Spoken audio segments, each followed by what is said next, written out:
آپ کو رانا ثناء اللہ صاحب بے شک وہ مین اسٹریم میڈیا پہ بیٹھ کے وہ باتیں کر رہے تھے، لیکن وہ کہہ رہے تھے کہ ٹیبل ٹاک لیجئے، ٹیبل ٹاک کریں گے تو بہت سارے راستے نکل آتے ہیں، بانی پی ٹی آئی کی رہائی تک بھی معاملات سلجھ سکتے ہیں. تو پھر تب ٹیبل ٹاک کیوں نہیں کی گئی ان سے اس معاملے پر؟ دیکھیے وہ بھی بڑا واضح ہے. ہم نے ایک اسٹینڈ کیا تھا کہ ہم جو لوگ کٹ پتلیوں کو نچا رہے ہیں ہم ان سے بات کرنا چاہتے ہیں، کٹ پتلیوں سے نہیں. ابھی تاڑر صاحب نے جو حالیہ ارشادات کیے ہیں پبلک میڈیا پہ آ کے کہ پی ٹی آئی کو بین کر دیا جائے، آپ کو یہ لگتا ہے کہ یہ کوئی آدمی یا کوئی جماعت جو سیریس ہو بات چیت کرنے میں وہ ایسا بیان دے سکتی ہے؟ میں فردوس صاحب اس بیان پہ میں ہمارے پاس اسٹوڈیو میں موجود ہیں. مجھے مکمل کرنے دینا. مجھے پہلی چیز تو یہ ہے کہ اس نے اس بات کے اوپر مہر لگا دی جو بات ہم کہتے ہیں کہ یہ ان کے فیصلے یہ خود نہیں کر رہے. اچھا حکم آتا ہے اور ان کے ہاتھ پیر پھول جاتے ہیں، نہ یہ اپنے الائز سے بات کرتے ہیں نہ اپنی خود سیاسی جماعت کے اندر بات کرتے ہیں. فوراً ٹی وی پہ آ نمبر بنانے کے لیے کہ آئندہ بھی جو ہے تاڑر صاحب جو ہے حکومت کا حصہ بنے رہے، انہی نے آ کے جو ہے زبردست دھواں دھار تقریر کر دی کہ پاکستان تحریک انصاف کو بین کر دیں گے. بیٹا یہ بچوں کا کھیل نہیں ہے. اور اگر تم نے بھی پی ٹی آئی کو بین کر دیا تو کیا نہیں تھا تم نے پریکٹیکلی 8 فروری کو؟ کیا پی ٹی آئی کا بلہ نشان تھا؟ کیا پی ٹی آئی کا نام کہیں بیلٹ پہ نظر آ رہا تھا؟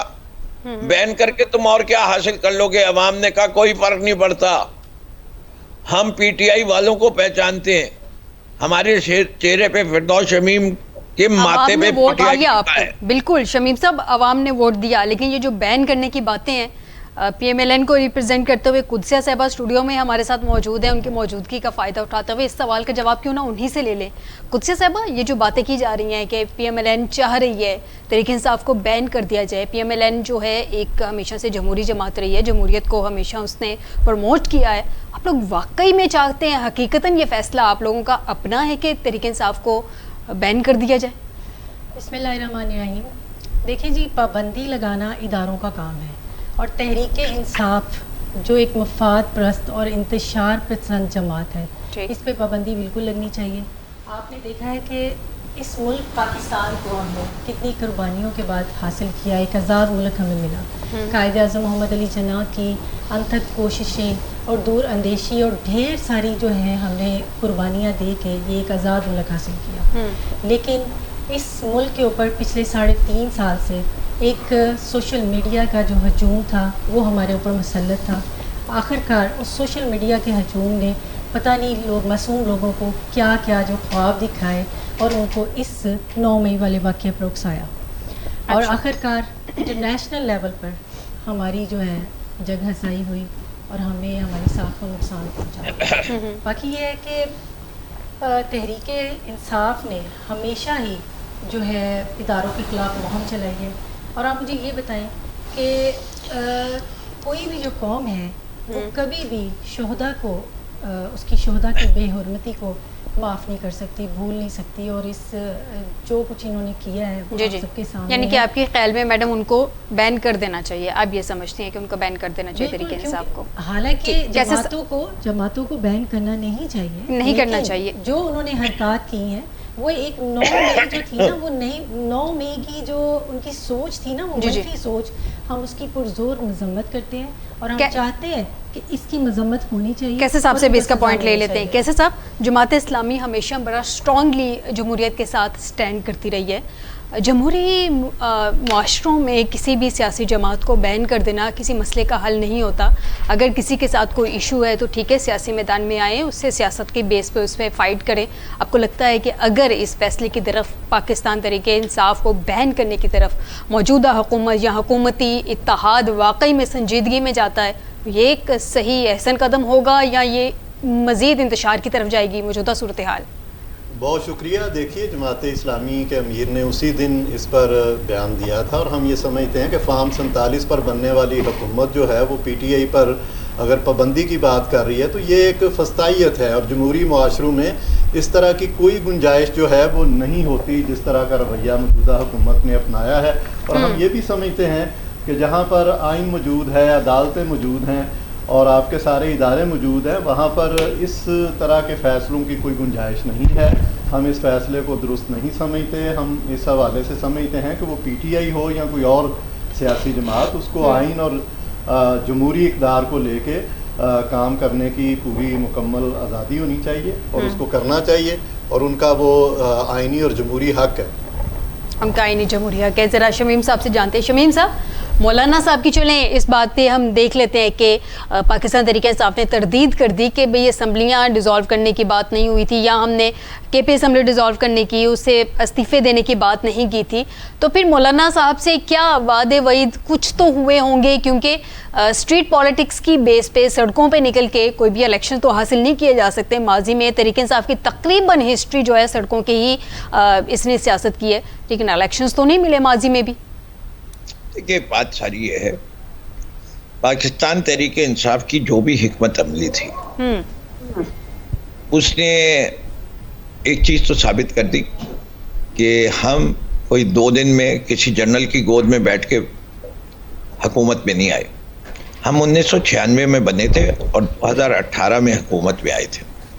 22 سال کی جدوجہد کے بعد ہم 3 سال اقتدار میں رہے لگ بھگ، اور وہ ہم ان سب پہ اتنے بھاری ہو گئے کہ یہ اب ہم سب سے مل کے مقابلہ کر رہے ہیں. تو ہماری جو بھی حکمت عملی تھی ہم ان سے کامیاب رہے، زیادہ کامیاب. آج پاکستان کی سب سے بڑی پارٹی ہے، 2/3 اکثریت رکھتی ہے.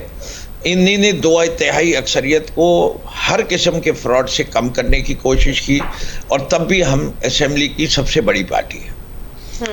ہم اپنے اقدامات پاکستان کے لیے کر رہے ہیں، چاہے یہ کوئی بھی الزامات لگائیں، اس سے کہ پاکستان کے عوام میں مقبولیت جو ہماری ہے وہ کوئی بھی سروے کرا لیں، اور الحمدللہ ہم عوام کے مسائل کے حل کو جانتے ہیں.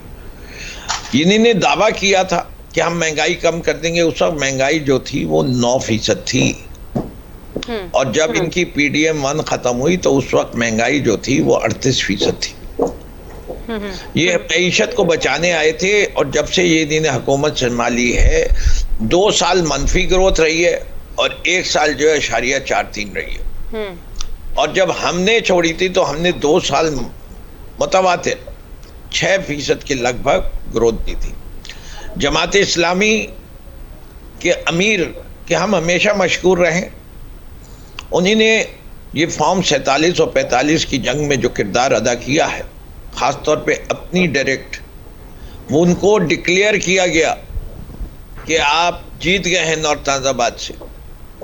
اس باز امیر انسان نے فوراً کہا کہ میں نہیں جیتا، تحریک انصاف جیتی. جی بالکل، اور ان کا بڑا احسن اقدام تھا، ان کو بہت سراہا گیا اس قدم پہ، یہ قدم اٹھانے پہ. میں خود سراہ رہا ہوں، لیکن میں صرف یہ بات کہے گا، اس الیکشن کمیشن کے چیف الیکشن کمشنر کو شرم نہیں آئی اس بیان کے بعد. اس آرو کو سسپینڈ نہیں کیا انہی نے، کہ جس نے نمبر 1 اور نمبر 2 جماتے ہیں، اس میں نمبر 2 خود کہہ رہا ہے کہ نمبر 1 جو ہے وہ ایکچولی آپ نے نمبر 4 پہ دکھائی ہے ادھر. یہ کوئی ہمارا گٹھ جوڑ نہیں ہے ان کے ساتھ، لیکن میں صرف شفافیت کی بات کر رہا ہوں کہ یہ لوگ بات کرتے ہیں 2018 اور 2024 کے انتخابات میں کوئی دکھا دے ایسا کوئی کیس ہوا ہو. لیکن شمیم صاحب 2018 کے انتخابات کے حوالے سے آپ کے اپنے وفاقی وزیر نے بہت سارے انکشافات کر دیے ماضی میں جو رہ چکے. فواد چودھری صاحب کی بات کر رہی ہوں، انہوں نے کہا ہے کہ 2018 کا جو الیکشن تھے وہ ریگڈ نہیں تھے، باقاعدہ مینیجڈ تھے. جی مجھے میرے خیال سے آج کل فواد چودھری صاحب خود بھی مینیج چل رہے ہیں. تو مجھے جو آدمی یہ کہہ سکتا ہے کہ میں تحریک انصاف کا حصہ ہوں اور ان کے جو بیانات میں دیکھ چکا ہوں، تو جب تک میری ان سے ڈائریکٹ ملاقات نہیں ہوتی اور فیس ٹو فیس مجھ سے بات نہیں ہوتی تو میرے شکوک و شبہات ان کے بیانات پہ رہیں گے. اس سے کہ میں نہیں سمجھتا کہ انہیں نے جہانگیر ترین صاحب کا ساتھ دینے کے لیے ان کی میٹنگوں میں سب جگہ نظر آئے اور بیچ میں بہت عرصے خاموش رہے. اب وہ ابھرے ہیں اور وہ کہتے ہیں کہ وہ تحریک انصاف کا حصہ ہے. ابھی تک تحریک انصاف نے نہیں کہا کہ وہ ہمارا حصہ ہے. فرق لیکن ہے. شمیم صاحب بہت سارے ایسے لوگ ہیں جنہوں نے سیاست چھوڑ دی تھی, دوسری جماعتوں میں کچھ لوگ تھے جو نہیں گئے تھے سرے سے سیاست چھوڑنے کے بعد, اب وہ دوبارہ سے کلیم کر رہے ہیں کہ ہم تو کہیں گئے نہیں تھے, ہم تو ابھی تک تحریک انصاف کا ہی حصہ ہیں. اس حوالے سے پاکستان, اب آپ کی پارٹی کی کور کمیٹی کا کوئی فیصلہ, کوئی بانی پی ٹی آئی کا کوئی فیصلہ اس حوالے سے کوئی چیز, کوئی ڈسکشن سامنے آئی ہو؟ جی آ چکی ہے, پوری پالیسی آ چکی ہے. بار بار ہم میڈیا پہ کہہ چکے ہیں کہ جو لوگ پرومیننٹ لوگ ہیں جن کا ساتھ ظلم ہوا اور اس کا بیان ثبوت بھی موجود ہے, ایسے تمام لوگوں کے کیسز کو بانی پی ٹی آئی جب رہا ہوں گے خود دیکھیں گے اور فیصلہ کریں گے. البتہ جو لوگ جنہی نے فائلوں کی وجہ سے پی ٹی آئی چھوڑی اور چھوڑتے وقت جماعت کو, جماعت کے قائدین کو اور خاص طور پہ عمران خان صاحب کے خلاف جو گفتگو کی ہے, ایسے لوگوں کے لیے ہمارے دروازے بند ہیں. ٹھیک, آپ کا کلیئر کٹ موقف ہے اس پہ. سے میں نہیں کہہ سکتا کہ یہ اسٹیٹڈ پالیسی ہے.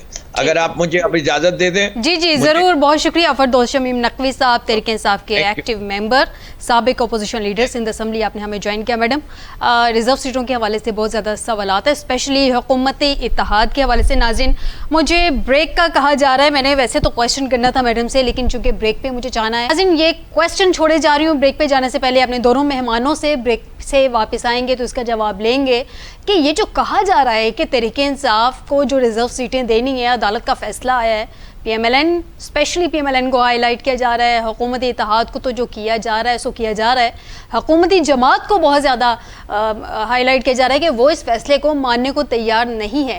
کیا یہ واقعی شکوک و شبہات ہیں یا اس میں کوئی حقیقت ہے؟ ایک بریک کے بعد.